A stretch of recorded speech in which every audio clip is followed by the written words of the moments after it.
Minha mensagem de hoje tem por tema: fuja do erro, seja mais assertivo.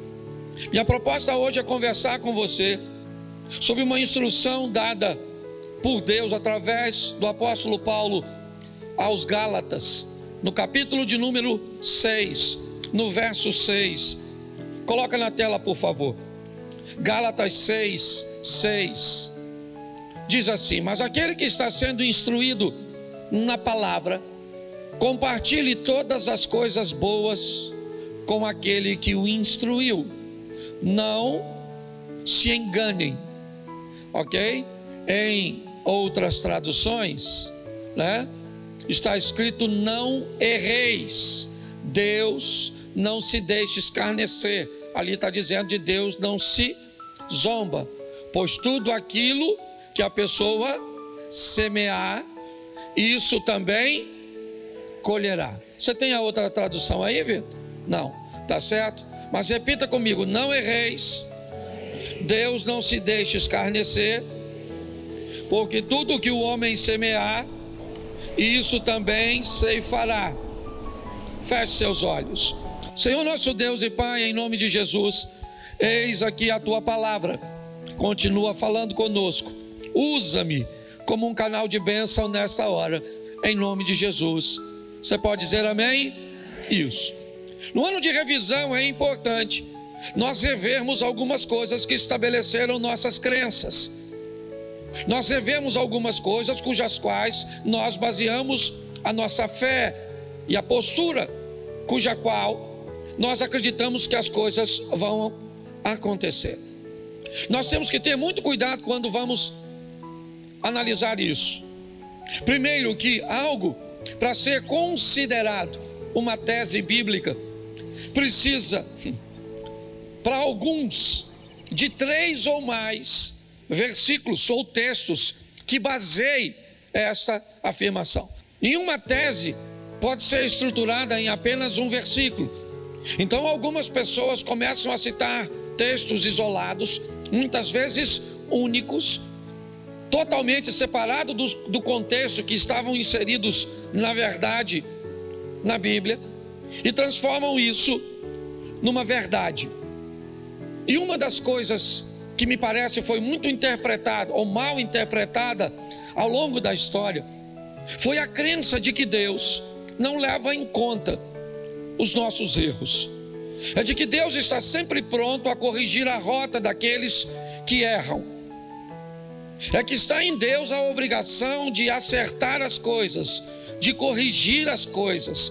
Eu confesso que eu não sei onde isso está escrito, mas as pessoas, ou grande parte delas, acreditam que a bondade de Deus, que a misericórdia de Deus, ela é grande o suficiente para sobrepor a justiça dele. Isso não é verdade. A minha proposta de dizer fuja do erro é porque o erro vai trazer para a sua vida sérias consequências. A minha proposta de dizer a você seja mais assertivo, e a palavra assertivo, apesar de, quando a nossa mente ouve, parecer que está falando de acertar, de fazer a coisa certa, e por isso alguns, até na hora de escrever a palavra assertivo, escreve com C, mas na verdade ela é com 2 S's, assertivo. Ela tem a conotação de alguém que está seguro, que está firme, que sabe aquilo que está fazendo, que ao tomar decisões, não tomam decisões de qualquer maneira. São pessoas convictas, firmes, fortes, seguras, que fazem as coisas com objetividade. A vida costuma ser mais generosa para essas pessoas. Elas frequentam a mesma igreja, elas leem a mesma Bíblia, elas cantam os mesmos louvores, elas escutam as mesmas mensagens. Mas as pessoas assertivas, aquelas pessoas que, ao tomar decisões, principalmente em áreas fundamentais de sua vida, elas são um pouco mais morosas, elas aguardam, né? Não são imediatistas, elas costumam retirar da vida mais prazer, mais satisfação. Mas se você não liga para isso, é um direito que você tem. Apesar da Bíblia dizer não erreis, e é isso que eu quero trabalhar com você. Por que é que a Bíblia então diz não errem? Ela não poderia dizer, olha, se você errar, não tem tanto problema assim. Não, ela diz não errem, porque de Deus não se zomba, Deus não se deixa escarnecer. O que você fizer, você vai ter que enfrentar o efeito ou a reação da sua ação. Então, se você quer ser descuidado, se você é valente, forte, poderoso, o suficiente para cometer erros, sustente a sua valentia e coragem para colher os frutos do erro que você cometeu. Não tem problema nenhum. Você quer ser irresponsável em tomar algumas decisões? Você quer ser irresponsável a estabelecer relacionamentos? Você quer ser irresponsável em tratar a sua vida profissional? Você quer ser irresponsável em cuidar da sua saúde? Não tem problema nenhum. Fique à vontade com as suas irresponsabilidades em cometer erros. Só entenda que você vai ter que se encontrar com eles. E é por isso que o texto até começa dizendo: aquele que é instruído, aquele que é ensinado, ele deve repartir os seus recursos com aquele que o instrui. Olha bem, a proposta da palavra é dizer: se alguém vai te dar uma orientação correta, se alguém vai te dar uma ferramenta certa, ele vai fazer tão bem a você, ele vai levar sua vida, seu casamento, suas finanças, seu negócio, sua caminhada de fé para um ambiente de tanta prosperidade que você deveria dividir um pouco dessas bênçãos que você vai receber por parar de cometer erros com aquele que te ajudou a parar de cometê-los. Essa é a grande verdade. Mas, como eu disse, se você desejar continuar numa vida de erros, não tem problemas. Provavelmente, se você tiver fé e seguir a Jesus, você vai até morar no céu. O que você não vai ter é uma vida boa aqui na terra. Ah, pastor, mas a vida não é para ser boa aqui na terra. Não. Por quê? Porque você tem acesso ao versículo que diz que no mundo tereis, e é esse que você quer tomar? Vamos lá, usa mais para mim. Nós temos umzinho aqui, que justifica o sofrimento. Mas vamos lá: eu vim para que tenham vida e a tenham em... Bem sei os pensamentos que tenho a respeito de vós, eles são de paz e não de mal, porque eu tenho proposto te dar o fim que você deseja. Quer ir para Deuteronômio? Vamos lá: os céus e a terra tomo hoje por testemunha, certo? Que eu tenho colocado diante de você bênção e maldição, certo? Escolha tu as bênçãos, para que viva tu e a tua descendência. Quando você vai pegar textos que falam de vida, de vitória, de boas escolhas, está assim. Se nós olharmos de uma forma mais minuciosa, nós vamos ver que os erros que cometemos ao longo da nossa caminhada, eles são extremamente prejudiciais. E Naum diz uma coisa para sustentar o que eu estou dizendo. Naum, capítulo 1, verso 3. Coloca aí, por favor. Naum, capítulo 1, verso de número 3. Isso.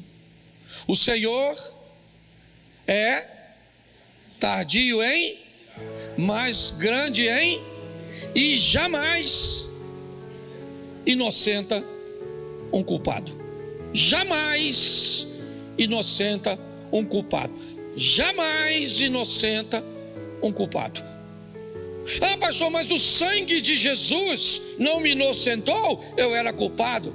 Ah, aí sim, colocou o texto certinho, certo? O sangue de Jesus foi derramado para pagar um preço. Ele é o cordeiro. Então até você tenha cuidadinho um pouquinho. Eu sei que Deus filtra tudo isso. Se você vai orar, cuidado para não usar o sangue onde você deveria usar o nome, e para não usar o nome onde você deveria usar o sangue. O nome é para uma coisa, o sangue é para outra coisa. Tá certo? Nós precisamos rever tudo isso. Ah, pastor, mas Deus entende tudo isso? Entende, é claro que entende.